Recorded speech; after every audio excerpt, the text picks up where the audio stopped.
When they met, Leonard Lake and Charles Ng both had strong ideas about the world. Both of them had abandonment issues. One was dominant and the other one was a follower. Once they realize how their ideologies collide, they'll want to combine their strengths in order to do the most damage possible. This is the story of Leonard Lake and Charles Ng. I told the girl in the back, who is quite literally, as you know by now, my inner thoughts, that I have a couple of things to address on the agenda before diving into the story. You can always skip to the next timestamp if you don't care about that.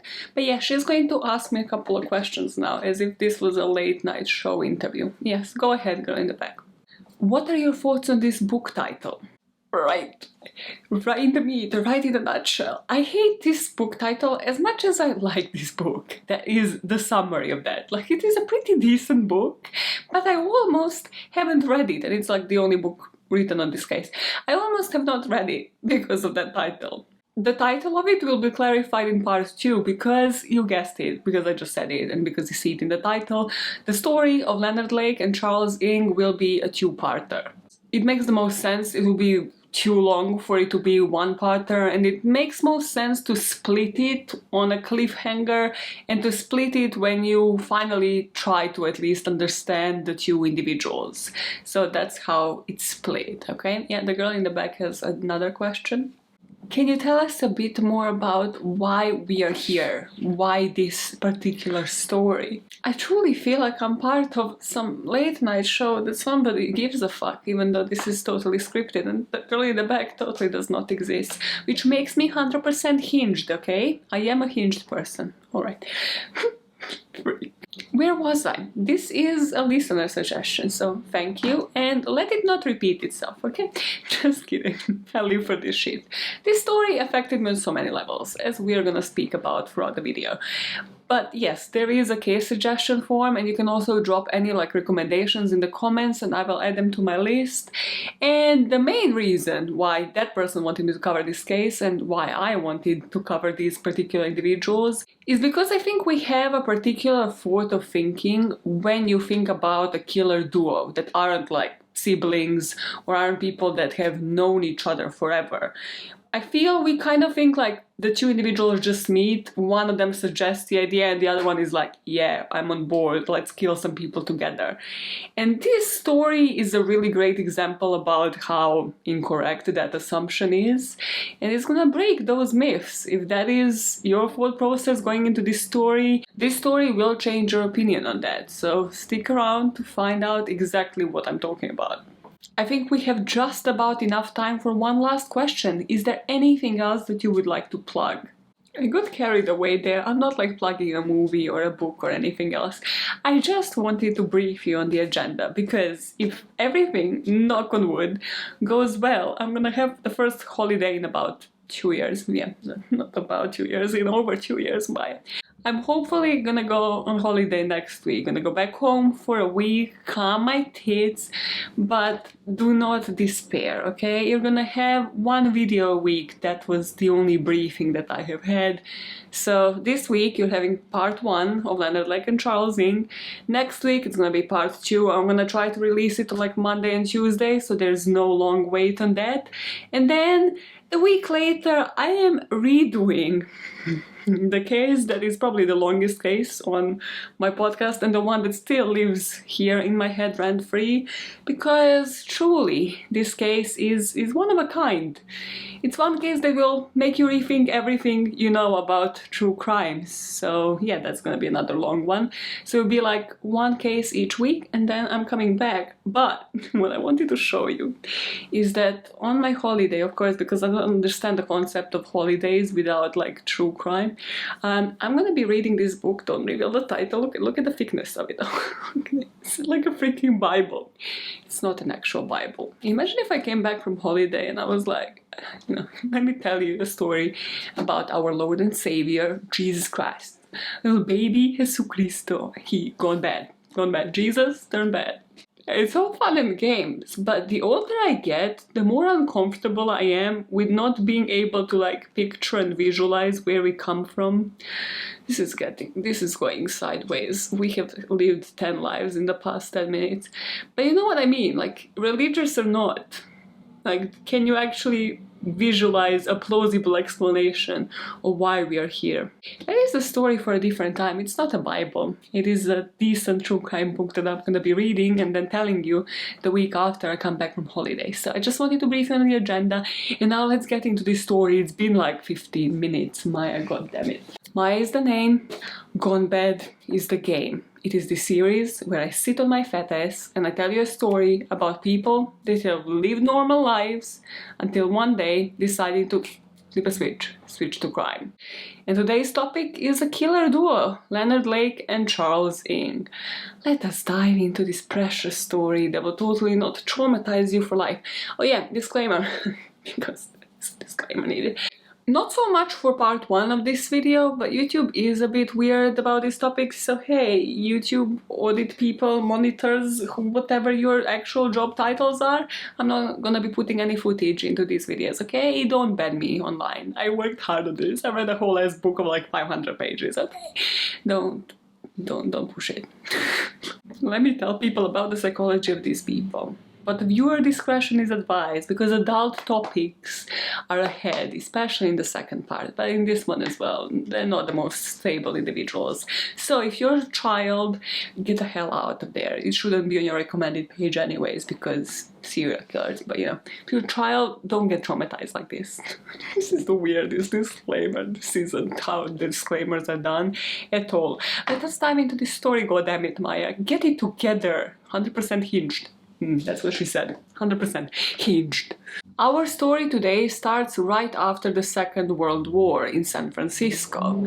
This is when, in 1945, 21-year-old US Navy sailor Elgin Lake and his wife Gloria decided it is the right time for the birth of their first child.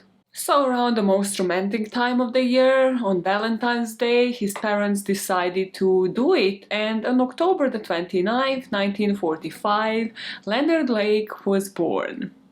I'm gonna need to pause here for a second, because serial killers, first of all, stop being born. That could be where the sentence ended, really. But really, stop being born on my exact birth date. That played in my head. That messed me up. That messed me up. This whole story that was in the back of my head. I was like, oh, okay, no, I can see how he's living this life this way. No. On my exact birthday. I mean, of course, that he's gonna be a sexual deviant, because every single Scorpio that you think about when it comes to serial killers truly is. Charles Manson, manipulator, and a sexual deviant. Toy box killer, same. Giggling nanny, same. Pretty much anybody you can think of that is complete sexual deviant and just evil, manipulative piece of shit, born in October or November, Scorpio season. Fuck it.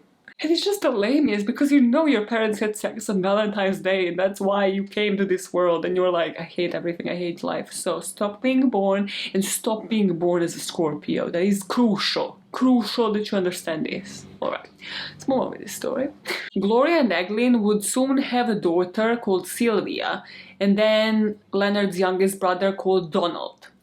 Now, the economic conditions weren't great. The family was living in what is known as the projects, so sort of like council houses, and they just weren't well off. They were actually pretty poor, to the point that actually his dad, Leonard's dad, decided to move and leave the family behind. So he moved to Seattle, he moved to Washington. And now Gloria had a dilemma somehow. I don't know how she had this dilemma, but she did, okay? So her dilemma was, well, Leonard was in kindergarten at this point, so she felt, okay, he is grown enough. Let me actually try to go back to Eglin, like go to Seattle, try to like revive this marriage, this relationship, even though he abandoned me and 3 other children. Let me try to revive this, but also it might not work. So what I'm going to do, I'm going to take Sylvia and Donald here and leave Leonard behind in kindergarten with my grandparents to live, and he'll be fine with it, because what if it doesn't work and then like I move this child, you know, from schooling, etc., to Seattle, Washington for nothing. Yeah, that's gonna make any child, especially a little budding serial killer like Leonard Lake here, feel really accepted by his family, like really loved. it's totally not gonna give him all of the abandonment issues that are gonna start ensuing from this point on. Also, according to the book, Gloria did ask Leonard if he wants to go. But of course, Leonard is a freaking child. He's in kindergarten. He apparently said no, and she was like, okay, cool, he doesn't want to go. And then at the train station, he figured out that his mom is abandoning him with his two other siblings, and he started crying and sobbing, but it was too late because she only got enough tickets for the three of them. So Leonard, from this point on, was living with his grandparents. And he was actually doing a lot better off because now the grandparents were only taking care of one child. So they were never well off by any means, but Leonard had his own room. He even had an allowance. He was going to all of the summer camps, all of the school trips. So he was doing pretty okay with his grandparents. That's it. End of the story. Perfect. What went wrong? A couple of things. Just like it happens with actually plenty of serial killers, the one that pops into my head right now is Richard Ramirez and his cousin Miguel. Actually, in this story, both Leonard and Charles later will have a cousin that kind of left an impression on them. Interestingly though, if you are unaware of Richard Ramirez's story, and also I'm not sure why I'm aware, because I listen to this kind of shit all the time, because I never covered it on this channel, here it was in reverse. In Richard Ramirez's story, the cousin was a bit of a sociopath. If I remember right, he actually killed a person, like his wife or somebody, in front of young Richard, so of course that's going to leave an impression in young Charles' mind. Here, it was a bit in reverse. Chester, Leonard's cousin, was about 9 years older than him, but he's the one that will later tell of Leonard's odd behavior as a child. It was more like Chester was an impressionable one because of how Leonard was reacting from a really young age. Chester will remember Leonard having this chemistry lab where he would conduct experiments, and then he would invite Chester to see like how cool it is. And at first it was all just like experimenting with different chemicals, because this was different times. Little kids had access to that apparently, or he would just sneak it from school. And at one occasion he even set like half of his room on fire, but they managed to extinguish it in time, so there wasn't much damage done to the room. But then Leonard went a couple of steps further. He started collecting mice.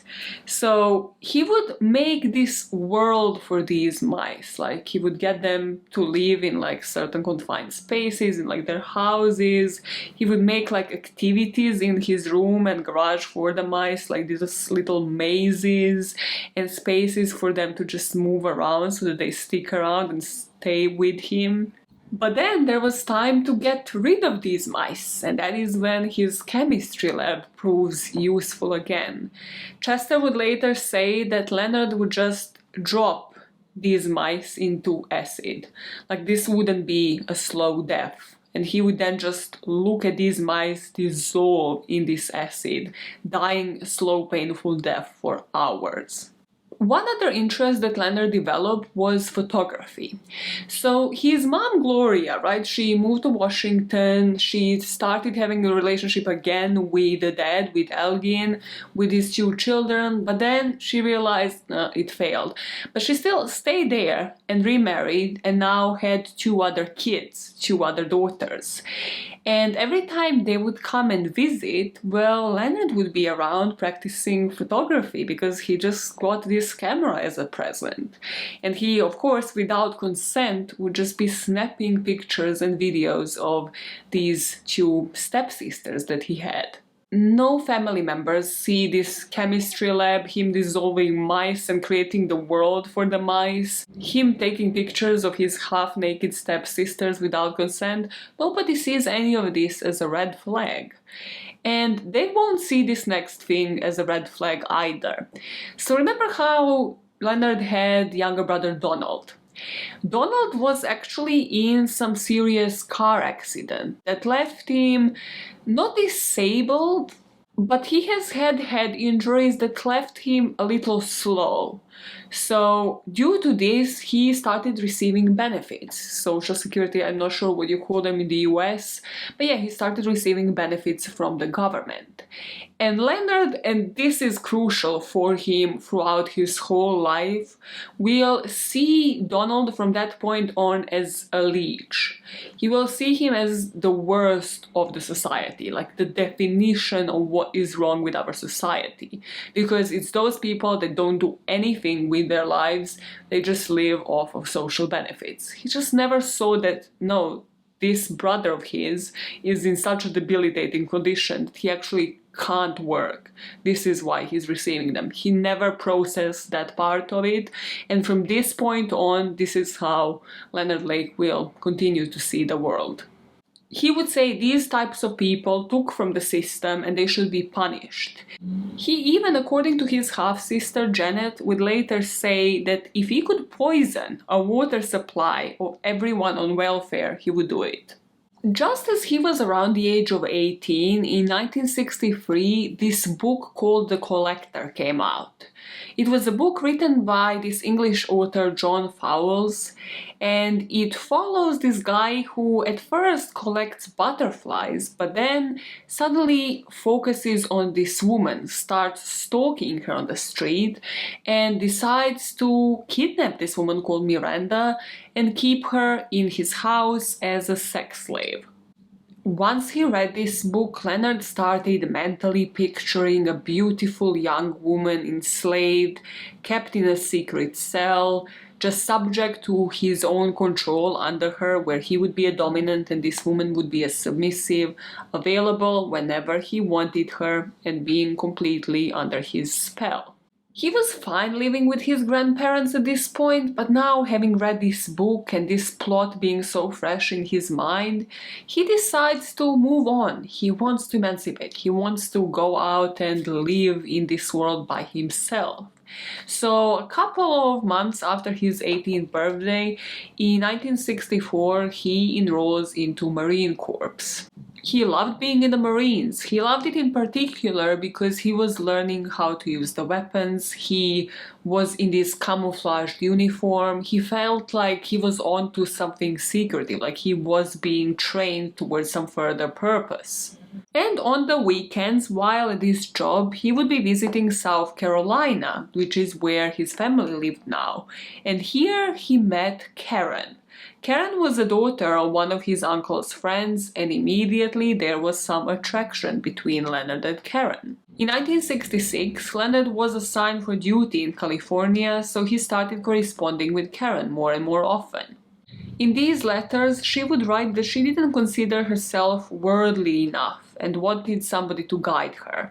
Karen would be 17 or 18 at this point, and Leonard read this and thought, this is amazing. Like, she can be submissive, she can be my Miranda, she can be exactly who I want her to be and do exactly what I want her to do. So based on both of them thinking they fit each other perfectly, when Leonard proposed marriage in 1968, it was a done deal. He was still in the Marines at this point, so still a lot of times they would just correspond, and in 1970s he would be sent to his second tour of Vietnam. So when it comes to his first couple of years of marriage, Karen would describe them as pretty average.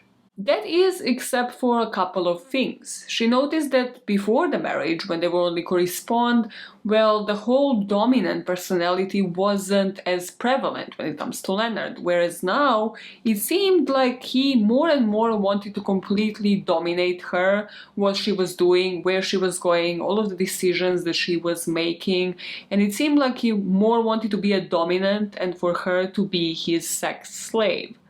And what went to support this is that Leonard would kind of jokingly at first proposition that Karen should sleep with his Marine mates, like all of the Marines, yeah, like they should be kind of like exchanging Karen, so she should be going from one to the next. And at first she was like, okay, but then he continued mentioning it and propositioning this. And she started thinking more and more, this sounds like he wants me to do sex work on his behalf, like he wants me to get involved in this. What made her even more nervous and made her think that these definitely aren't just jokes is that Leonard would love Karen to either be completely naked in the house or to be dressed in these revealing outfits. So everything combined, it seemed like Leonard just wanted her as a possession that he can then distribute, and then she would come back to him and he could still control everything that she did. May I remind you that this is what she described as average, so you know we are not going the right direction, it's all downhill from now on. So 1917s come around, he is sent for a second tour in Vietnam. Now would be a good time for me to brief you about what Leonard Lake actually did within the Marine Corps, because he would be telling a completely different story, and psychiatrists, psychologists, anybody evaluating him noticed that that is a complete lie, and also they had on the record what his actual job was. So from the 60s, from when he was instilled into Marines, yes, he was using the weapons, but it was only like during practice. But he was never the person fighting. He was never in the field. He was actually on the base in like this little workshop working on radar machinery. He was literally fixing radars. He was good with technology, and that's what he was doing. That's what his time in the Marine Corps was limited to. So in the 70s, yes, he was sent to Vietnam, but still to do the exact same thing, to be stuck on base and to be repairing radars. But this is when his imagination kicks in, because he was surrounded by all of these soldiers that would inevitably be telling the stories of what actually happens on the battlefield. He started imagining that he was actually within the fights, that he was fighting this hard. To everybody that he was writing back home, he was writing as if he had PTSD. He was describing everything. He was describing that the worst thing that was to happen on the battlefield wouldn't be seeing the dead bodies. It would actually be zipping up the bag once the corpse was to be taken away. And of course, this meant that everybody around him was like, no, this isn't the worst thing. Like, why is he saying things like as if he is not stuck here fixing radars all day long? Like, we should get him checked out. But it wasn't because of that that he got checked out by somebody on the base. It was actually because he started, yet again, fantasizing, imagining, convincing himself that this is real. Convincing himself that this was real. That Karen at home was cheating on him. And these were so real for him, like these suspicions were so real, that he didn't want to go visit like the chaplain that was on the base because he didn't find himself to be really religious. So instead he went to see a psychiatrist. Once he went to see the psychiatrist on base, he diagnosed him with a serious condition of impending schizophrenia, along with hysterical neurosis, and they recommended that he undergoes a treatment at their hospital so that he stays at this psychiatric ward for a couple of months and then to be shipped to California at the end of 1970. During the next 2 months, Leonard will be spending his time in this psychiatric ward before he is shipped back home to his wife. I'm smirking because what I'm gonna tell you next is single-handedly the weirdest account of events I have ever read in a true crime story. So he's in this psychiatric ward and he's acting completely hinged, just like me during these videos. During his time in this ward, he decided he got fixated on stealing some governmental property. Karen really didn't know what the hell he was on about, but she knew that apparently this was his fixation, like it was important to him. And from this point on, actually, something important happens. Everything he does in life from this point on, he would call an operation. Like, let's say he was gonna go get, I don't know, fish and chips, he would call it Operation Chips. Quite literally every single thing that he was doing from this point on, he would consider an operation. So during this operation, he couldn't find whatever he was searching for, and he blamed that on diarrhea. So he returned. This is important. This is important. Because he had diarrhea, and this definitely affected this mission, he returned to his bed, and he realized that the way to avoid diarrhea would be eating chocolate. So he just ate tons of chocolate because now he wanted to become constipated, because becoming constipated would fix all of his problems and this operation would be successful because of that. So he would manage to steal governmental property. Quick sideline, the solution for diarrhea is like a really small bottle, kind of like a can of Coke, just like don't overdo it, but actually works. Like I've been experimenting with that for my whole life. Well, he didn't have my advice, so he freaked Karen here out, and he freaked all the psychiatrists on the base out, because this does not make no sense, Leonard Lake, like this logic just doesn't work. Like, having a shit diary and basing the success of weird operations where you also want to steal governmental property and then you're confessing up to that. Sure. So he was discharged from the Marine Corps because of this in 1970 or 71, and yeah, he was discharged for medical reasons. He was never to return. So we turn a page. It's a new life for Leonard Lake, and now he is married and spending most of his time with Karen. So that's not gonna go well.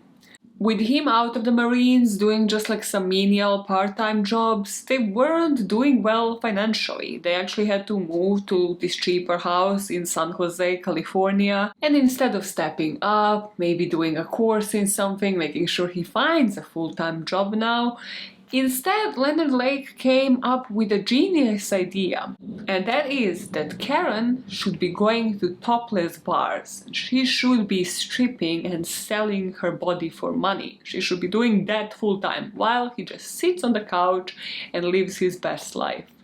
So he starts suggesting it to Karen. At first she's like, yeah, you're crazy. And then, as with everything with Leonard Lake, she realizes that the guy doesn't have sense of humor and that this is not a joke.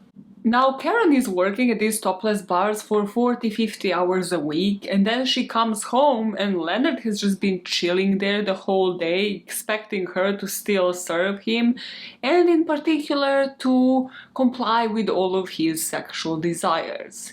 Because this is when the collector really comes into play again, and he starts showing off his real dominant side. Leonard would introduce what he would call controlled beatings, where without an argument, without anything, sort of more like a foreplay in his eyes, he would just at first like lightly slap Karen on the face. Then it would be like a stronger slap. Then it would be a complete like just punch with a fist into her face before they would even start doing it. And then just to ensure that he is messing with her head, as they would be like in the middle of the intercourse, as they would be in the middle of doing it, he would say, you know what, you don't really do it for me anymore. Like I can't even like get off during this sexual experience. So like we should really start swapping couples. Like we should really start like introducing something else, you know, having some extracurricular sexual activities. And Karen said, again, reluctantly, she accepted. She was, what, 18, 19 at this point? She didn't know anything better. She was completely under this man's spell. So she said, like, even though they would, like, go and meet other people, they only swapped partners once. Due to all of the control that Leonard had over Karen now, he really started just developing and growing his god complex. What I mean by that is, let's say you were in the presence of Leonard Lake and you said like, oh God. He would say, yes, as if you're referring to him. Imagine how annoying. Imagine how annoying. You'd just be like, oh my God. And he'd be like, yes, like you called. How can I assist?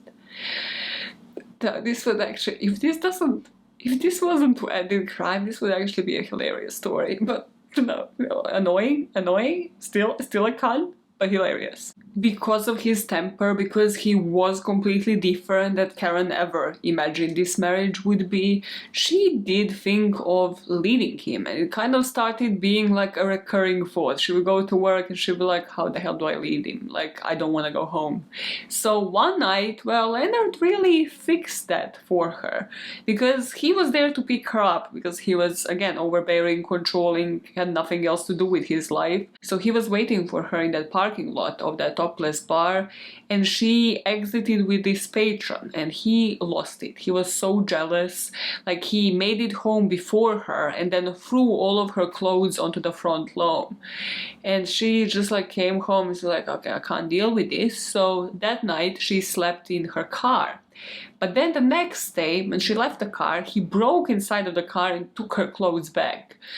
Completely rational human being at this point.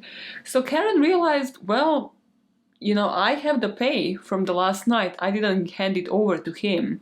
I'm just gonna start living out of the camper home that they had at first, and then she actually rented out a flat once she had enough money. But Leonard wouldn't give up so easily. He would break into her flat and burn her clothes with acid. He would make sure that she is still petrified of him. Eventually, though, it fizzled out. Like, he realized Karen isn't coming back, and they finalized their divorce in 1972. Leonard's half-sister Janet is gonna say about this breakup that this is the only time that she saw Leonard cry. And this is when he started speaking about how he hates all women. And just like the Marines period of time was impressionable for him in terms of, well, his mental state and how he saw everything as an operation, well, that combined with The Collector, with reading that book, like everything was so impressionable on Leonard. This divorce led to two possible pathways. If you were to trust the book, Die For Me, I'm not exaggerating, about 50 pages of this book is Leonard's love conquests. It's like how he meets all of these women for these different things that we're going to talk about, and how they're all so impressioned by him, they love him so much. He's so successful with the ladies and his sex drive is insane. But on the other end, we have the public, the psychologists, the people that actually analyzed him, and even his journal entries, seeing him as an incel, as an involuntary celibate, as somebody who is so angry at the women, at the females, and believes that they should suffer because they all aim to be with 20% of the guys, with the most good looking, with the chads of this world, neglecting all of the betas, neglecting all of the rest, which involves Leonard Lake because he just isn't as great looking. He has receding hairline already at this point. Even from his own journals, Leonard Lake didn't see himself as this amazing looking guy, and he thought because other women don't want something serious with guys like him, they deserve to suffer. They deserve to be treated as objects. In 1972, he would place an ad in the papers looking for a woman, and this woman called Jennifer would respond to it. At first, they would start dating completely normal, but then eventually it turned out violent. He started acting out in a more dominant way. He again tried to get her into sex work and to get her to pose for nude pictures, just like with Karen. He'd get her to pose nude for him, just like he did with Karen, with his ex-wife. When that wasn't enough, he would ask her, does she have any friends that would pose for him? Once this wouldn't be enough, he would start to talk to Jennifer about recording snuff films. When she would ask him, like, isn't that illegal? Which, yes, very much it is. Well, wouldn't you get caught and then go to jail? He would say he never plans to get caught with any of his endeavors because he actually has cyanide hidden in his tooth gap. So if he ever gets caught, he will just like chew on that and just commit suicide on the spot and will never actually serve time in prison. In 1973, Jennifer moves out, and at this point, two obsessions were constantly just on repeat in Leonard Lake's mind. One was the fantasy of capturing and holding a young woman and keeping her as his sex slave. And the second one, kind of again alluding to his time in the Marines, was images of a nuclear holocaust. At this point, he regarded the end of the world, this Holocaust, as something that is unavoidable. It's unpreventable, and he needs to be ready for it. In order for him to be ready for it, he would need to find the perfect location, somewhere isolated, where, he wouldn't be attacked, bombed, like another world war wouldn't happen there. Or rather, he would need to find somebody to dig up a bunker so that he can hide underground. Having those two ideas in his mind, he would eventually move to Ukiah, which is about 130 miles from San Francisco. This would be a rural area, but sort of like a camp. He would find a job at this government-funded firm, and they would be building and renovating this low-income housing. So it would kind of be like small cottages with like sheds to them, and they would all work together on this project. While he would be working his way up in this job and eventually become a crew leader, he also enrolled into taking classes in animal sciences and meat cutting at Mendocino College. Because of his way with knives and saws here, he impressed the college staff and even convinced them to give him a part-time teaching assignment where he was to tutor these boys in his class on survival in the wilderness. While on this property, these people are living in cabins now, and he meets this woman called Venus. And Venus kind of just wanted some work done on her cabin, like she wanted it sort of remodeled. So Leonard saw his opportunity to offer that to her for a small price, that is living for free with her. And of course, that developed into this sexual relationship. And here Leonard would start sharing his fantasies. He would mention Miranda Project, he mentioned this whole Holocaust situation, and Venus realized that he already had some like small contraption, kind of just looked like a hole at that point, dug out next to his own cabin. But she never took this really seriously.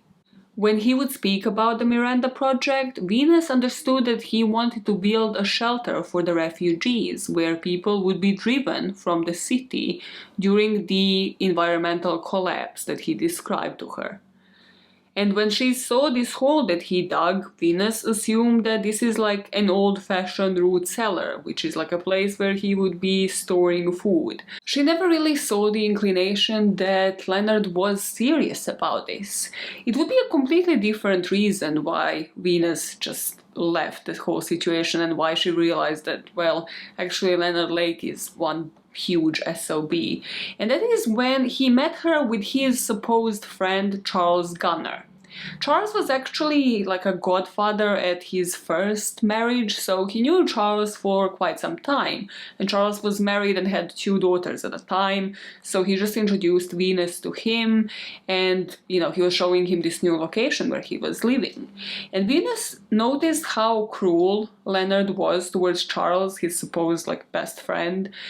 And also, if you're thinking that this is Charles Ng, it's not. That's where I thought this story will lead. Completely different person. But Charles will end up being an important factor in this story, and also important to understand how Leonard Lake fought. So when Charles went to visit them on this occasion, Leonard would be particularly cruel, like he would call him a whale or Fat Charles, because apparently he was fatter. When you look at pictures of Leonard Lake, you're like, how can you mock anybody, mate? Like, just how? But during this trip, he would go on these steep hikes, and he would make sure to go on like the steepest, hardest places to walk on and just like hike upwards. And then would just mock Charles constantly, calling him fat, like, oh, why can't you make it? Why can't you do this? Why are you all huffing and puffing and sweaty? After this visit, Venus started picking up on different red flags, like that Leonard was actually criticizing everybody around him. Like he saw the flaws in everybody but himself. So he would start criticizing her friends. Then, of course, finally, when there was nobody around, well, it was Venus that something was wrong with. And when she realized she is being manipulated and that this is how this guy's mind works, well, she started backing off. There was even this occasion when Leonard kind of was looped in, like he realized like he doesn't have as much control over Venus, and she protested against something that he said, and he even pushed her off the ladder. And this was the final point for this woman. She was like, I mean, if I plan to stay alive, I can't stay close to this man. So she decided to sell him this cabin for like a reduced price and got out of there. As he was a crew leader at this property right now, he would start getting more and more inappropriate with the people that worked for him.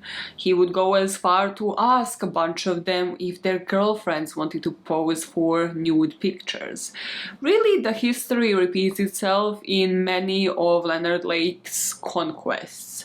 So to summarize about at least 50 pages of this book, he would follow pretty much the same pattern with every single woman. He would either meet her through personal ads when nothing else was available, or it would be a person kind of like Venus that lived on the property that he just spotted like as a new person coming in.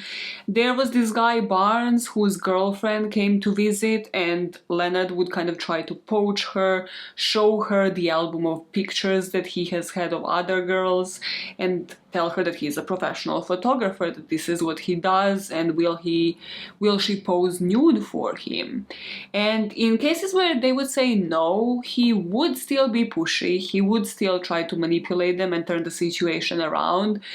Or he would try to find a middle ground in a way. So with Barnes' girlfriend, for example, he got her to just spend some hours of the day nude around the house.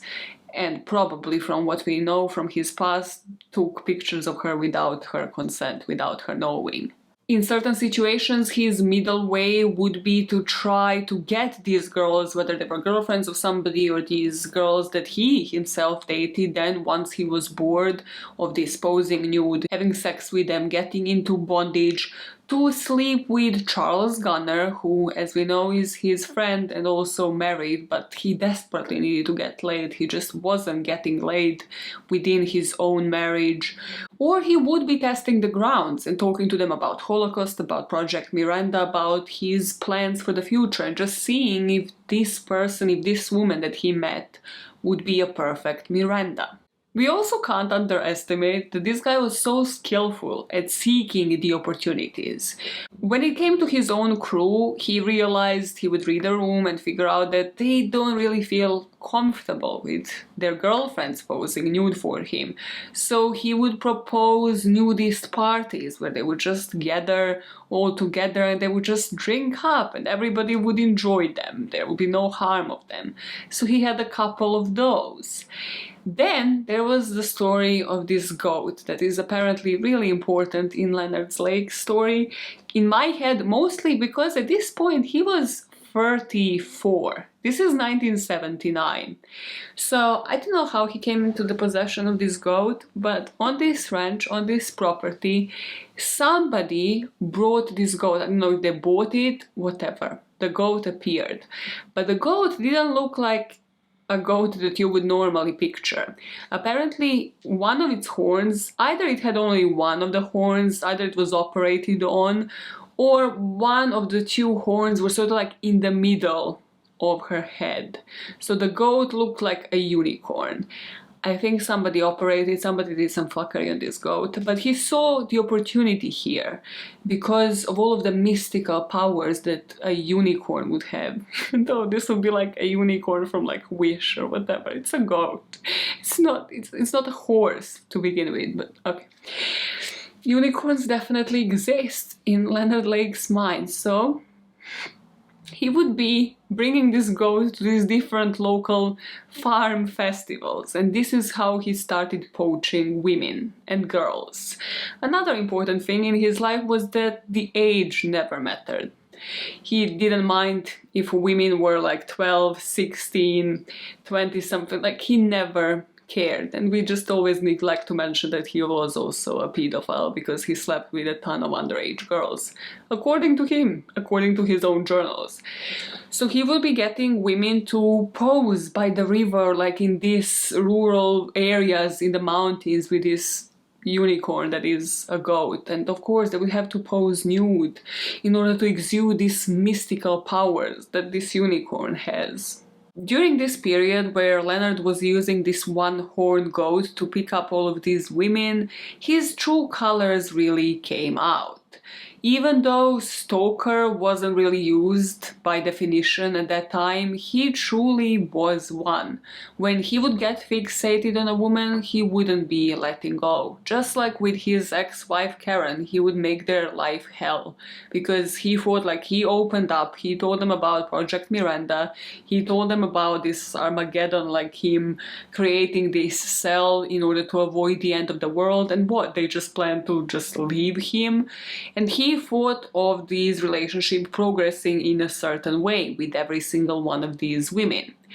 But then he did have conquests, he did have women where he just didn't care. And in most of those situations, he wouldn't care because he would find a substitute himself, where he felt like more strongly drawn to these women. And two of those women that he was more strongly drawn to were named Darlene and Cricket. Both of them, from what I remember, he poached with that posing with a goat nude in the nature, because the goat was actually a unicorn. He met Darlene first, and Darlene was only 16 at the time. And there were descriptions apparently from Darlene's journals in this book that were so disgusting, because if you remember, he was 39 at this point, and Darlene like gave up her virginity to him. And according to Darlene, he was actually a lot more respectful than we know Leonard Lake to be with her. Like, yes, he did ask her to pose nude, he did suggest like maybe involving somebody else, but every time she said no, he wouldn't be pushing it. And she said that he was never violent, that he was never into BDSM, he was never into any of that. Darlene's parents, though, honed in on this, and they realized, like, no, you're not gonna be wasting time here in the middle of nowhere. We are gonna be sending you to the boarding school and just, like, sort of separate this situation. Like, you'll forget about Leonard Lake. You know, it was different times. Like, they probably didn't even know his age. So Darlene left, but she promised that she will love him forever, and the two of them kept corresponding via letters. And this is when Leonard met Cricket. Again, he was on one of his fairs with Sir Lancelot, that was the name of the goat. And Cricket came by. Cricket was of course not her actual name. This new woman, Cricket, wouldn't just be fine with posing nude in nature in the middle of nowhere. No. It seemed like sexually, finally, Leonard Lake has found a match. She would be open to sleeping with other people, other women as well. She would be open to bondage, using sex toys, whatever he named, she would be up for it. Posing nude, say no more. Compared to other women that he had to beg, manipulate into this, with Cricket, everything was just out in the open, everything was possible. And as he is still corresponding with Darlene, who is in the boarding school now, he's kind of trying to make her jealous. He is sort of propositioning a freeway with this woman, Cricket. And now what you might be wondering at this point is like, is everybody on this ranch fine with him basically just, hoeing around, bringing all of these women over, these women then starting to live with him, and then at some point, once they realize he's a douche, then just fucking off this ranch? And actually, everybody there never had problem with any of these women, or his lifestyle for that matter. They had an issue with him, because they noticed a couple of things kind of just seem to be nicked from their own houses. He seems to be stealing stuff from his neighbors. One of his employees would actually end up reporting him, and Leonard went to jail. But the judge was quite lenient, and they decided, instead of like spending a lengthy period of time within jail, that they're just gonna give him like a year probation. But when he was incarcerated, all of those doubts, all of those like strong ideologies came back to Leonard, and he just promised himself, no, okay, you know, cyanide pill, yeah, I'm never gonna get incarcerated again. Once released from jail, all of the people living on the ranch demanded that he leaves. So in 81 he packs up all of his bags with Cricket and they just leave. And they're just driving sort of like aimlessly until they reach this place called Philo. It's kind of like, again, rural area, only 150 people living there, but sort of like on the other side of San Francisco. Now that they are in Philo, another woman enters the picture, because Leonard's sex drive is insane at this point, even though Cricket seems to be meeting all of his sexual needs. And I'm only mentioning this woman because I know at this point there's so many names, there's so many names.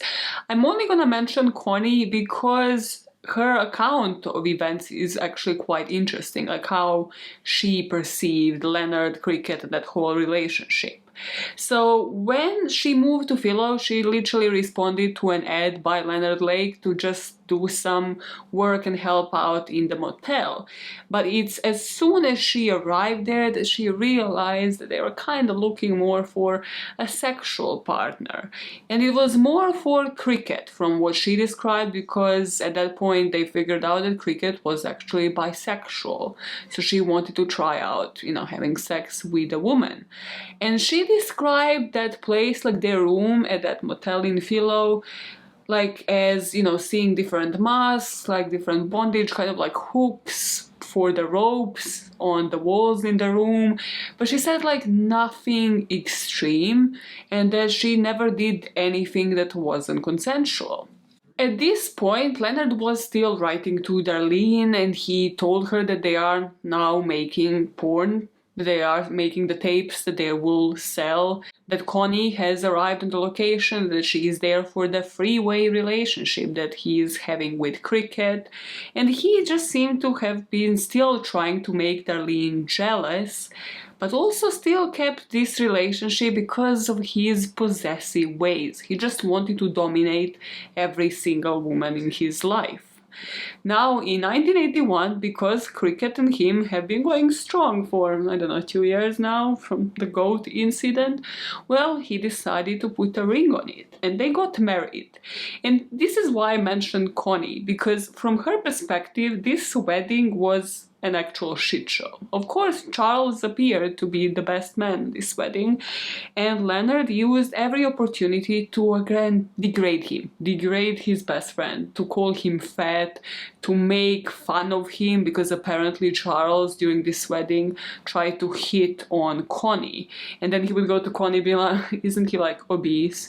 Isn't he just like a whale? Like, yeah, he tried to pull this same stunt with Cricket, like he tried to hit on my girl, and Connie was just so confused at this wedding, like what kind of relationship is everybody having? Like, this Charles guy is apparently married, but all of them want to sleep with each other's wives.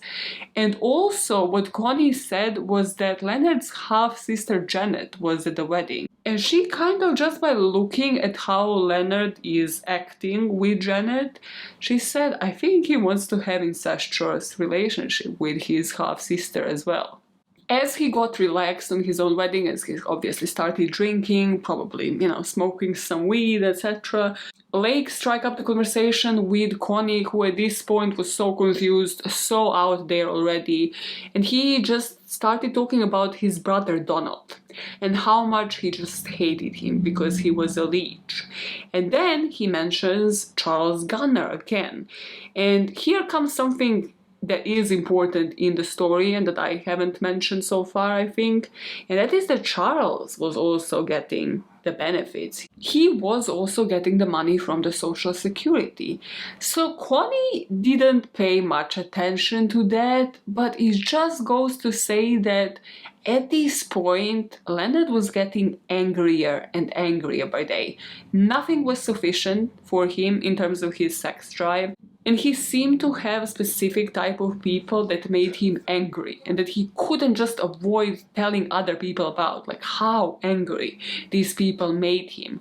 For no substantial reason, like not affecting him in any way, not really doing harm to him in any way. And it also happens that these people are his own brother and his own best friend. So, safe to say, after this wedding, Connie returned to that motel and she decided to pack up her bags and get the fuck out of there, because she was like, nah, these relationships here, it's a bit too much. Like, they also kind of brought me here on false pretense, so I'm out.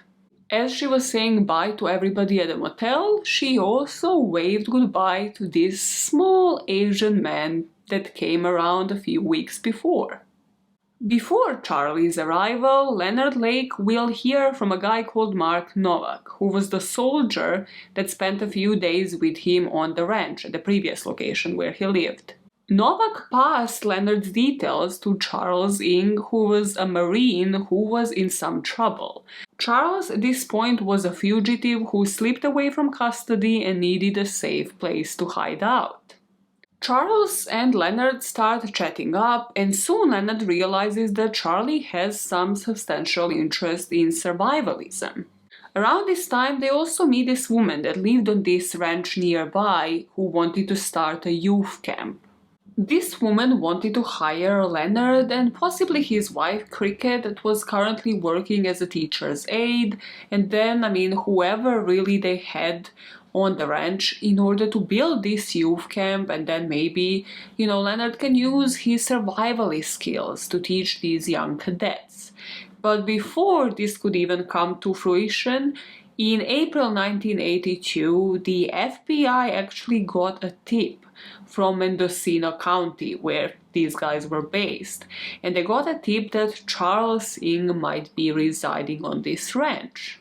As soon as this happened, they had FBI agents surrounding this place. They had a helicopter, they had the FBI agents on the ground, and they just managed to catch Charles Ng as he sort of spotted the helicopter and tried to run. And they arrested him then and there. Now, of course, Leonard Lake acts super suspicious, and he is also just there as they're raiding the whole premise, and he is saying yes, some of these guns are his and the rest belongs to Charles. Kind of tries to shove him under the bus, but he slips up and says that he was aware that a lot of weapons that Charlie Ng had were contraband, were stolen, and he shouldn't really have had them in the possessions. There were grenades, it seemed like military weapons. Some of those, like nunchaku sticks, the ones that you would use for martial arts, and a ton of ammunition. And because of this slip-up, the officers arrest Lake, and they drive him to the police force. Cricket follows, she posts bail. But now he's possibly facing 17 years in prison because of the felony charges, because of knowing that there was this contraband that was illegal on his property. And also, if you remember, Leonard did burglarize a couple of people at his previous place in Ukiah, so he was facing those charges as well because he violated probation there. And Leonard, as we know, did not want to end up in prison. He had that whole plan with taking the cyanide pill rather than landing in prison, but he thought it shouldn't really come to this so far, because he still had that plan of Miranda Project, bunker, Holocaust, like he still had so much to live for. Why would he take this imaginary cyanide that he most definitely had in his possession and end it all? So instead, he just decided not to show up for his court hearing, and from that point on, Leonard Lake was a fugitive. And at this point, Charles Ng is in jail. So let's talk a bit about Charles to see how their two worlds matched and collided. Charles was born in 1960 in Hong Kong, and he was born in a typical Asian family, just not really well off at the time. So he was born to father Kenneth Ng, who lived with his huge family in this small apartment in this high-rise building. His dad, Kenneth, really had a hard childhood during the Second World War, and he realized the importance of education because of it. So he swore once he got married and he had kids that he will provide them with the best education possible. Once Kenneth met his wife, Oi Ping, he knew that he really wanted a boy.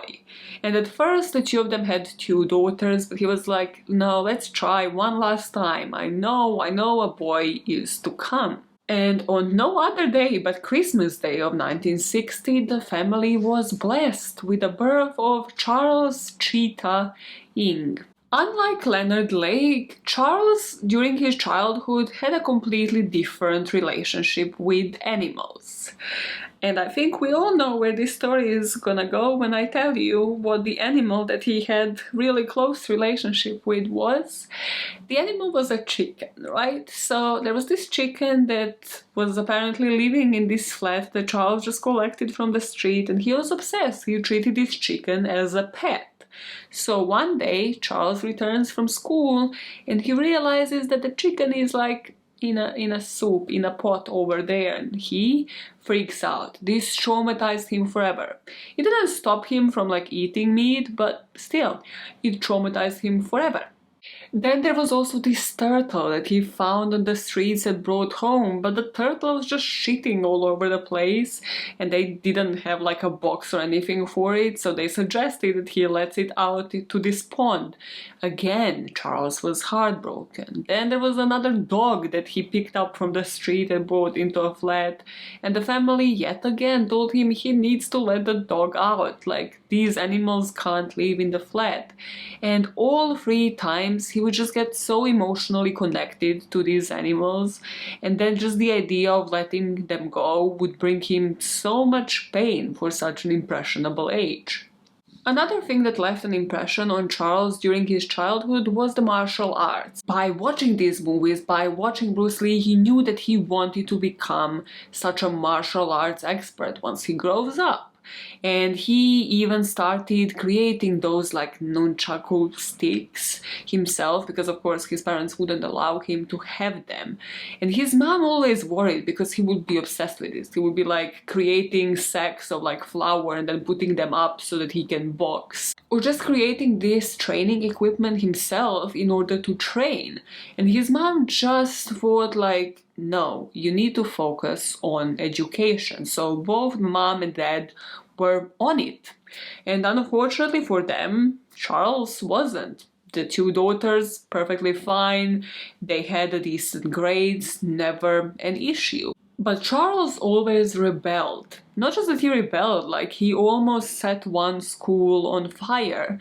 He would get bad grades, he would be expelled from one school, and then because his parents were paying for private tuition, then they were like, no, this is bringing the shame to the family. Like, what other school is going to accept you? So every time he would bring bad grades home, or he would pull some stunt where he would burn the school down and, get expelled, his dad would beat him. And he would beat him with like either a cane or a belt. So these would be severe beatings.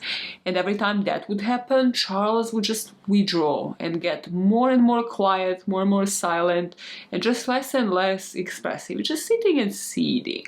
What I guess, and here I'm speculating, didn't help is, well, that he was nearsighted, so he needed these like huge ass glasses at the time, because remember what glasses looked like back in the past from the ancient days where we are at.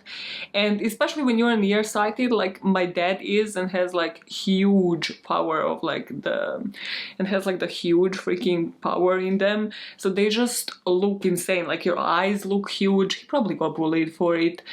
And also he was artsy. He was very talented when it comes to painting, origami, anything really to do with making something out of something else.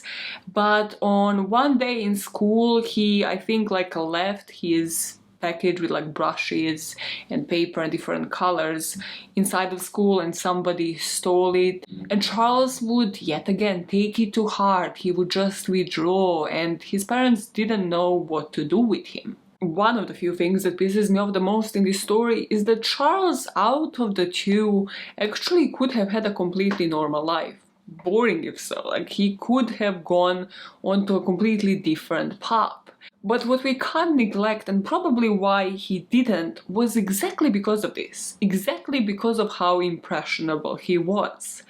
One other thing that left such an impression on Charles was seeing his dad in a uniform. Kenneth at the time joined the Army Reserve, and he had to wear this uniform and attend training sessions. People speculated here that this, combined with the whole martial arts ideology, really inspired Charles to pursue a military career later. But before that, he would actually go to see a psychiatrist himself because of everything that he was doing, like causing arson, running from school, trying to burn it to the crisp. Because of him trying to burn his school down to the crisp, because of him enacting acts of vandalism, he would actually go onto playgrounds. He was 10 at this point. He would go on playgrounds and try to attack children that weren't Asian, so like Western children. He would just go and attack them. Speculated again that he might have been bullied and will later in life be bullied by Westerners. What got their parents to actually seek psychiatric help and treatment was that he actually stole a picture from the friend's home. And I don't know what kind of picture this is, but hey, it's open for interpretation, because at this point what also came to light was that he was writing obscene letters, from what I read in this book, to his teachers. And the fact that, he tried to burn the school down in an experiment in a chemistry lab. So he did receive some psychiatric help at the age of 10. Now, as you remember, he is expelled from this school and his parents really need to get him educated. They are still focused on getting all of their children education. And as they know nobody will really accept him in schools in Hong Kong, they communicated with their family elsewhere. At first it was in England, so they moved Charles to this uncle that lived in the UK. But here you could kind of see that, okay, he would have had abandonment issues like Leonard Lake. But in Charles's case, his parents actually listened. Like, Charles complained about his conditions and how he was neglected compared to his uncle's children. And his mom actually came to England to assess the situation, and she decided that yes, he isn't getting enough food, they're just not treating him like part of the family. So she moves him back to Hong Kong. Now is when they reach out to their family in San Francisco area. They had an aunt there that would enroll him into this parochial school next to San Francisco airport. So on a student visa, Charles Ng arrived to the US in 1979. Charles would barely start his time in college. He probably appeared a couple of days, and then, without letting anybody in the family know, he went in for a recruitment day in 1979 when he was 19 years old to this Marine Corps unit. And now you're like, okay, so he walked in on a recruitment day and he walked out because he is Chinese. He can't just enlist to Marine Corps, Maya. Yeah, this could have very well been where this story ended, and Charles Ng and Leonard Lake would have never met. But unfortunately, that's not how the story went. Apparently, according to the records later, somebody, probably a recruiting officer here, faked his birth certificate. And his birth certificate stated that he was born in Indiana. And he was accepted by Marine Corps.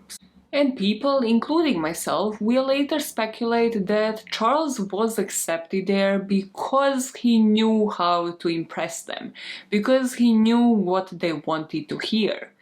They wanted somebody that can follow orders, they wanted somebody they can mold, and Charles was a perfect Marine in that case. The training Charles would receive gave him the expertise in the use of weapons, especially these different variety of guns.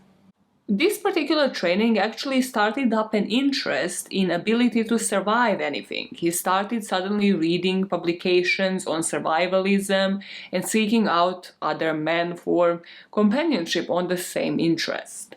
At this point, he was still a loner, and due to his limited social skills, what he would do is he would try to build rapport with people by telling them that he is obsessed with Bruce Lee movies, and they would be like, okay, cool, yeah, I guess that makes sense.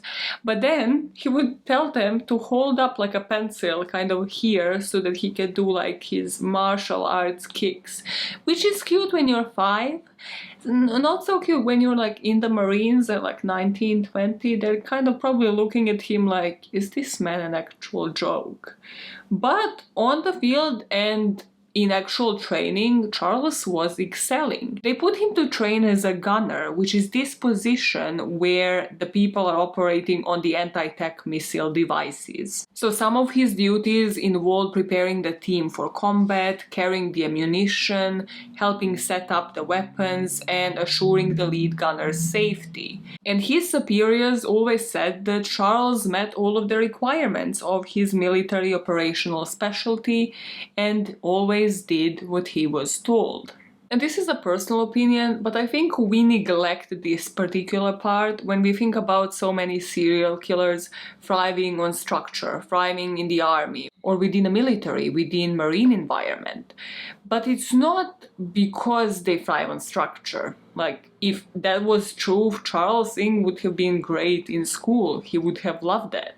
It is because he is submissive in nature. He just had to find something that would be thrilling for him, that he would see a higher purpose for himself here.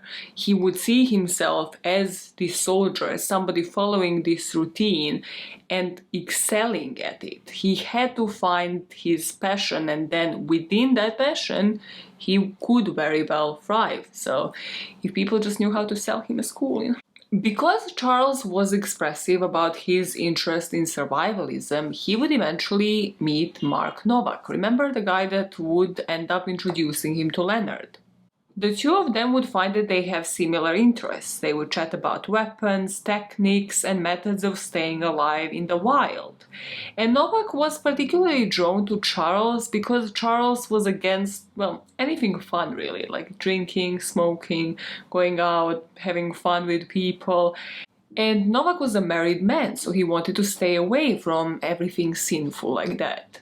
And at the time, just in passing, Novak would mention this guy that he knew from the ranch in Northern California that introduced himself to him as Tom Myers, but he later found out that his actual name was Leonard Lake. Novak would describe Leonard Lake as a shit-talker, somebody who was definitely into survivalism, but he would just be telling him all of these wild ideas of building a bunker in the middle of nowhere, and he would be showing anybody who asked his album of pictures of nude women.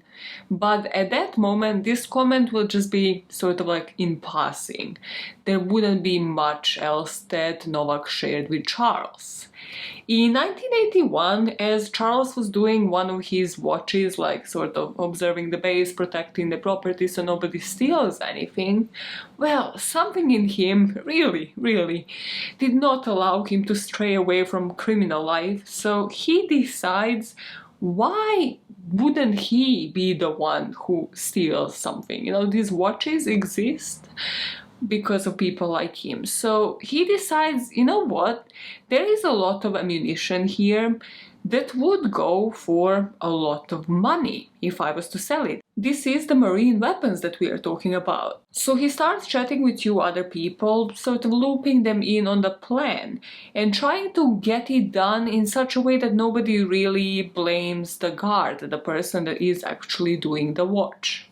Their genius plan was for Charles to break into the room where the weapons were, steal as much as possible, and then give it to this other person to basically dig it somewhere in the middle of nowhere, to dig a hole and bury all of these weapons, where even Charles wouldn't know where this location was.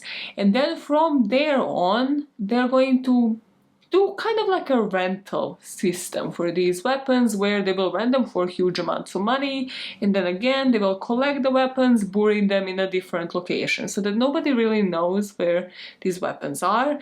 In that way, everybody's safe from going to jail, and also, well, Charles can't really snitch on them because he wouldn't technically know where these weapons are either. The plan is put into action in October 81, and two other officers watch him, sort of like one from the other side, the other keeps guard on the other side of the room as he steals.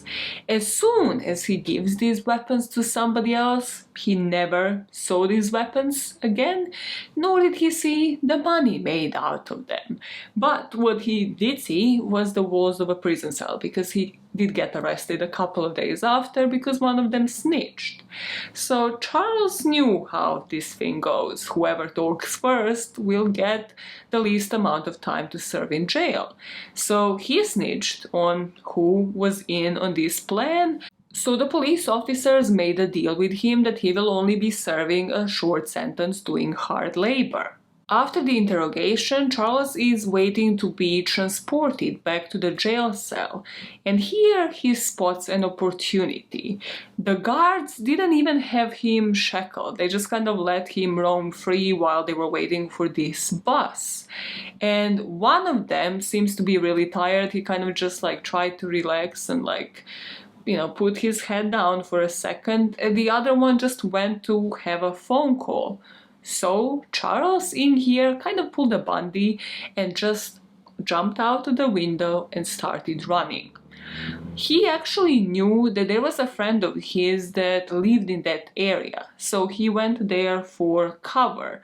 But of course, all of Charlie's friends, under inverted commas really, were from the Marine Corps, so he knew he can't stay there for long. He only stayed overnight, and then the next day, well, this friend got a call from the police saying, if you're covering for him, you're gonna be an accomplice, like, do you know his whereabouts? So this guy told him, listen, I'm gonna give you a drive, that's as much as I can do, get into the trunk and I will drop you somewhere in the middle of nowhere.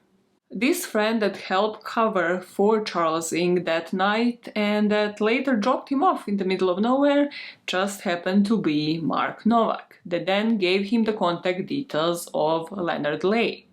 We are now back in 1982 in Philo when the FBI raided the property and arrested Charles Ng.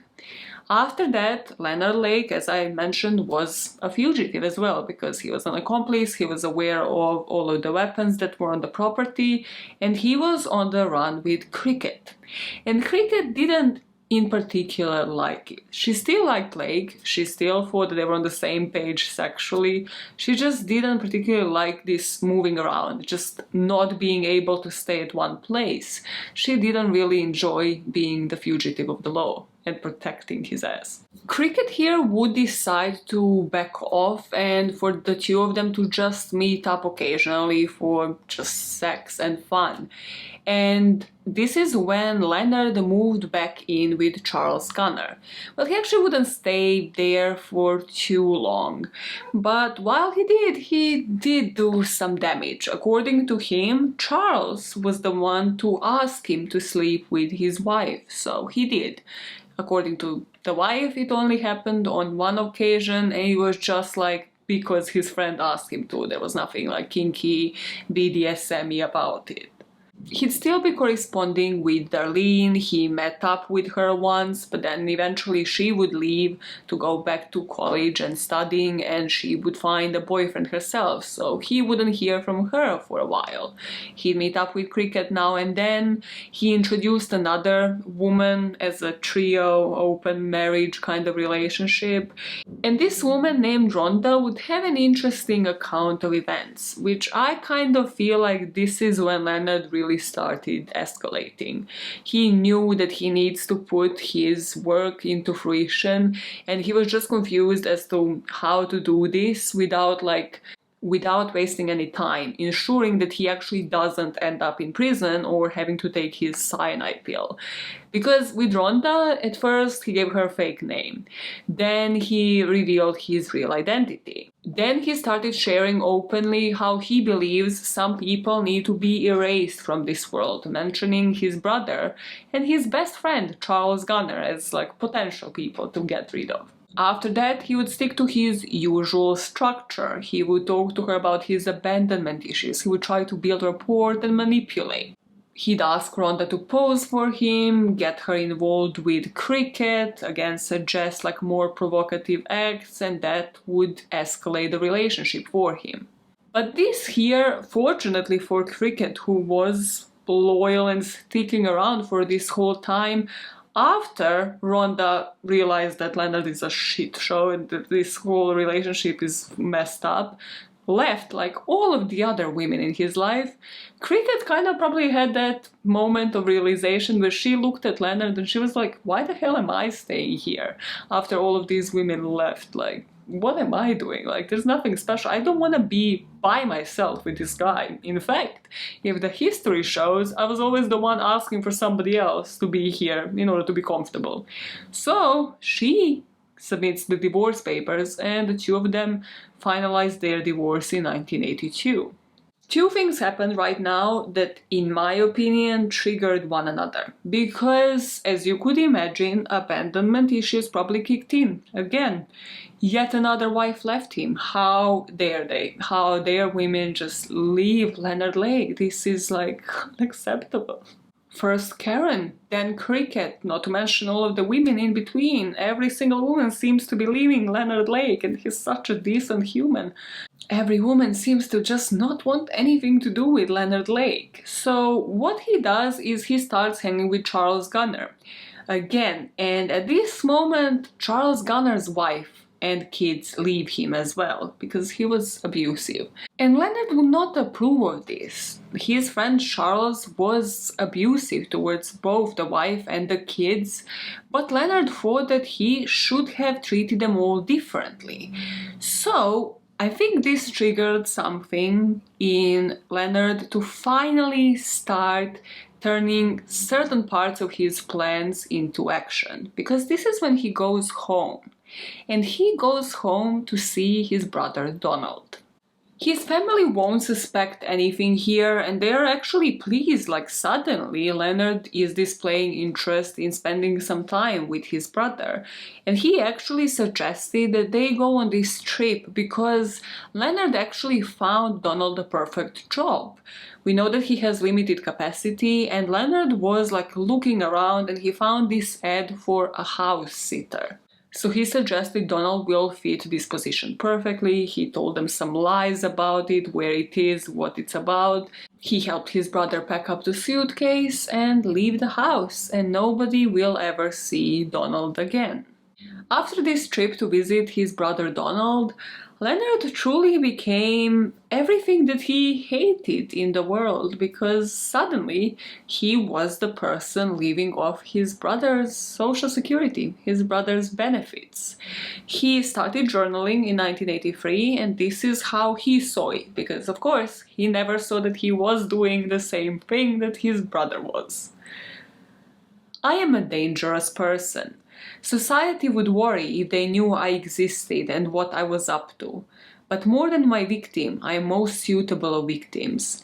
I don't exist in the official world. No job, no taxes, no one to keep track of me day to day.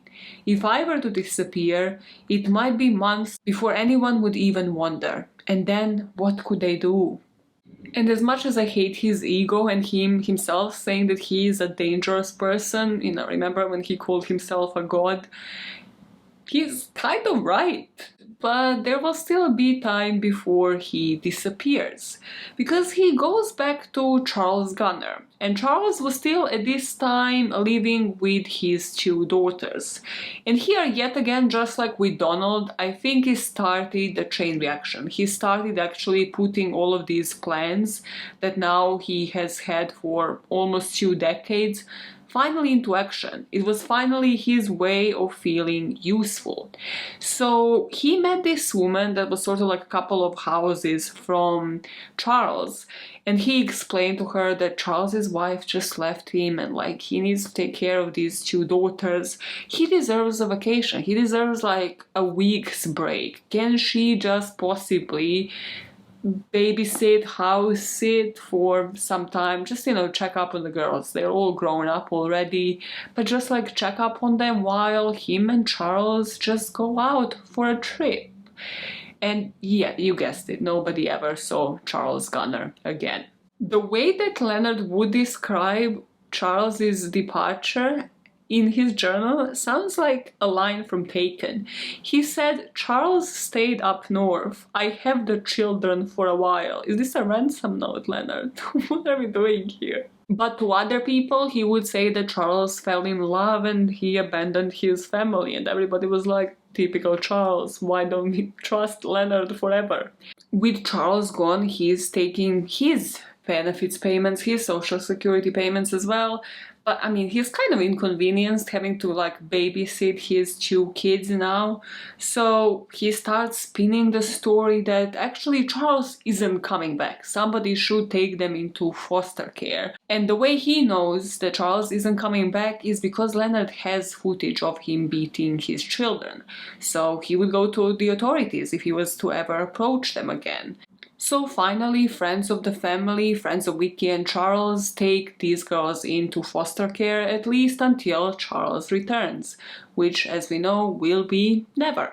So at this point, Leonard is living his best life. He is, yes, everybody that he hated, but he doesn't see it that way because, he still goes back to his ways, like small thefts, small acts of crime, just like taking somebody else's social benefits. He is not a leech because technically he's just a criminal who is stealing somebody else's money. He is also forging Charles's checks, something that he actually did when Charles was alive, and in his journals he named this Operation Fish. And he named it Operation Fish because Operation Whale would be too obvious, so whale, according to Leonard Lake, is a fish, so that's why he called it Operation Fish, because he called Charles a whale. If you haven't been following so far, everything is fat shaming when it comes to Leonard Lake in this video. But he is living his best life while Charles Ng is serving his time. Why I believe Leonard corresponded with Charles is because they shared similar ideologies. But also Leonard always knew that for this to work, it would need to be a lot more than him just kidnapping a woman and having this woman under his control.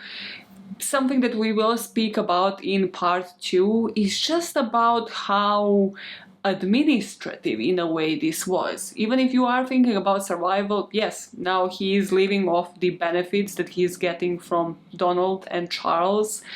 But would that be enough when the other person comes along? He needs somebody to hold guard, if nothing else. He needs help building this bunker. And who else can he entrust than the person that shares the same sick values with him? But also, and this is just heavily me speculating, having been born on the same date with a man, Scorpios don't really like other people owing them shit, but even more than that, we don't really like owing things to the others. And if you remember here, well, Leonard kind of put Charles under the bus with that FBI raid. And you know what? Lannisters always pay their debts, and so do the Lakes, as we'll learn the hard way. It was finally the prime time for Leonard to focus on survivalism. So even when living still at Charles Gunner's house, he would start digging like in the backyards in different areas of the city, digging up these holes where he would put like medicine or pictures or just like the essentials that he would need had shit come to shove. But then he decided, okay, this isn't the smartest, like people know me here, I need another area. He would move to Calaveras County, which is just near the Lake Tahoe, around 135 miles from Sierra Nevada and just a bit further from San Francisco that he was at currently. And his life just settled into routine. He would spend his weekends with cricket. During the week, he would be boring the drums of supplies in the hole on this location. And on the weekday mornings, he would be recording in his journals how successful or unsuccessful his search for Miranda was. He again would resort to different ads, whether offering women jobs or offering him photography sessions with him, obviously by now a professional photographer. So by the end of 1983, Ng was in prison corresponding with Lake. And Lake was on the outside looking for a perfect Miranda and looking for people that would make this dream come true, looking for people that will help him build this bunker. So if you are really thinking about busting the myth, as I said I will be at the beginning of this episode, these people thought about this for decades. Next week we're gonna be talking about this, but in particular with Lake, he sat on this for about 20 years, slowly putting pieces into action. Charles a bit shorter period of time because he was younger, but pretty much a decade of these ideologies just forming in their brains, and then the two of them would meet and these worlds would collide. In October 1983, just a week before his birthday, he sat on a couch in his new location in front of a camera. Good evening, it's Sunday, October 22nd, 23rd, something like that, very close to my 38th birthday. And I'm starting this tape without script or without any real organization of what I want to say. But I do feel I need to explain. He went on to describe what the building that he is creating is going to be used for. The main emphasis of the building, the whole justification for its expense and its effort, will be a hidden portion, a secret room, if we can call it that will house a cell. A jail cell, if you will. The purpose of that cell will be imprisonment of a young lady who probably at this moment is unknown to me. He described how he visualized this bunker. It would be designed not around the cell, but ultimately around the concept of a secret. Secure living place for myself and perhaps for friends. It would be a lie to say it was for anything other than primarily emphasizing the cell. And then, panting into the video camera microphone, he said, "I can hardly wait." And that is where we are leaving it off with part 1. Charles Ng still in jail and Leonard Lake ready to create his own bunker. Ready finally after decades for Operation Miranda. After so many dumbass operation names.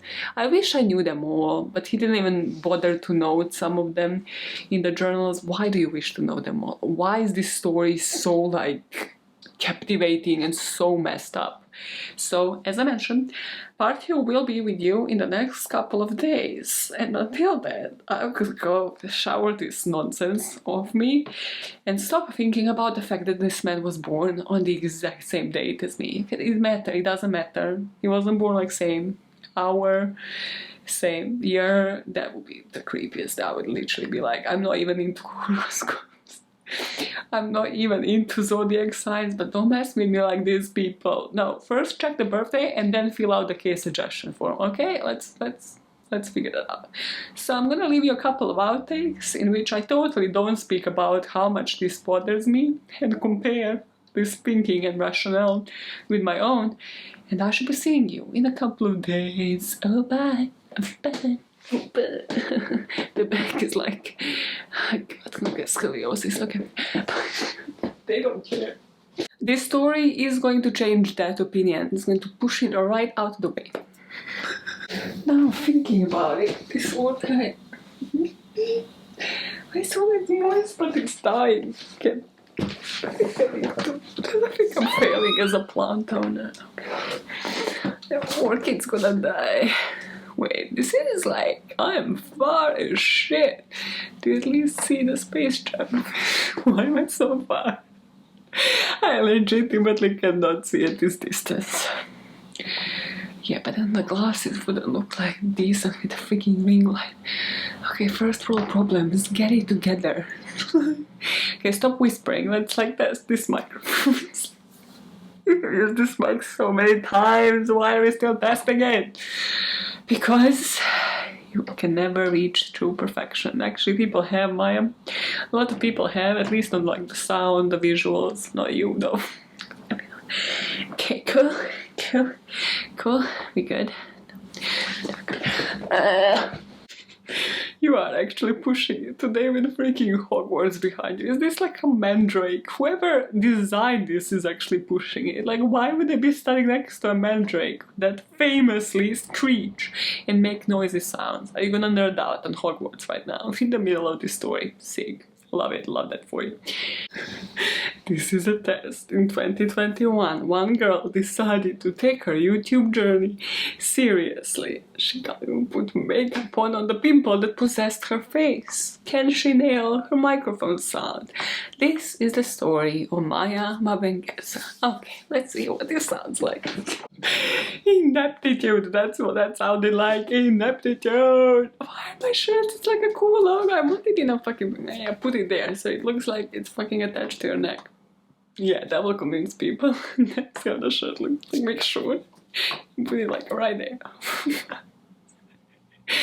Got maternity jeans by accident. You got like a shirt that's larger than like twice your size. I don't know what my body looks like no more. Okay. Cool. Great conclusions. Great conclusions. Are we okay? Microphone. Are we okay with the high pitch? Now high pitch? Now like get excited about the topic. Like, oh my god, fetishes. Like, he was spanked as a child. Don't spank your children, okay? Yeah, that's definitely gonna be the highlight point of this episode here, where it just goes up, like, don't spank them. Not because of like moral reasons, because they're gonna develop the fetishes. For example, what Chester will remember later is Leonard having this chemistry lab. So you're thinking, okay, this is great, like, might be a young genius, little young Bill Nye, little young Einstein, like he's gonna be like doing all this hocus pocus shit. Why are you in such a weird goofy mood? Silly goofy mood today. Start that sentence from the beginning. Shut it down. Shut it. Stop. Who is gonna listen to this story? You have been like going on like some 2+ speed from the get-go. Cut down on caffeine, speak slower, move on. In particular, during this time when he was using goat as a pickup technically towards these girls, really Leonard's true colors came out. He was different in loads of these different situations with women. Sometimes it would just be casual sex. Sometimes he actually took pictures of this woman with that one horned goat. Who deformed this goat? What has a goat done to you to actually genetically deform it so it looks like a unicorn? Like, this doesn't make no sense. It's stupid. Was everybody on drugs in the 1780s? Well, people in these stories certainly were, but like, was everybody on drugs? Nudist parties, walking around naked, like with your butt just showing in your house. If consensual, perfect. High five. Amazing lifestyle. I would have been his friend, like, the non-creepy way. How would you make that not creepy, Maya? 39-year-old man and you, like, naked. How would that be not creepy? But you know, I support nudism. That is the point that I'm trying to make. No, listen. Scorpios are famous for their control of their anger management issues. We are cool as cucumbers. We are so chill. We are so relaxed. Like, literally threatened at any sight of inconvenience. He will be like, I'll blow this place up. I'm gonna squeeze my cyanide pill in my teeth. Like, sure, go ahead, man. Like, whatever. Just please leave this village. Please leave the premises. What I hate most about both of these cunts is how impressionable they are at the age when they really shouldn't be so impressionable. He's 18 and he's like, I used to collect mice and now I'm gonna start collecting women. Like, how did the two connect? Just because you read a book. Like, imagine me being like, read 50 Shades of Grey and be like, every man is Christian Grey. There's every single man. All men are like this. Yeah. It doesn't make sense, man, for you to be this impressionable at this age. And the other one is like freaking pretending like he's Bruce Lee at like his grown-ass man asking people to fight him. Yet again, if this story wasn't about crime, it would have been great for a comedy skit. But here we are, so let's move on. Side note, don't beat your children, not because they're gonna be sitting and seething and like hating you, but especially don't beat Scorpios up. And especially if you realize like they don't dislike it 100%. Because trust me, they're gonna grow up and develop some weird ass fetishes. Listen, it's not a personal experience. Don't do it. Do not do it. And then, because then you're gonna be in the back of their head. Then you're gonna be like, why? What kind of psychology is this? Why did you beat me in the first place? If you didn't, I wouldn't be a kinky ass bitch. No. always blame it on your parents. Always. Fuck them, yeah. Or because it will mentally fuck them up, okay? If your kids are normal and not like sexual deviants, then it will just mentally fuck them up. Don't beat your kids. Okay, no, that is done. The parenting lesson from somebody who's definitely not a parent. Move on.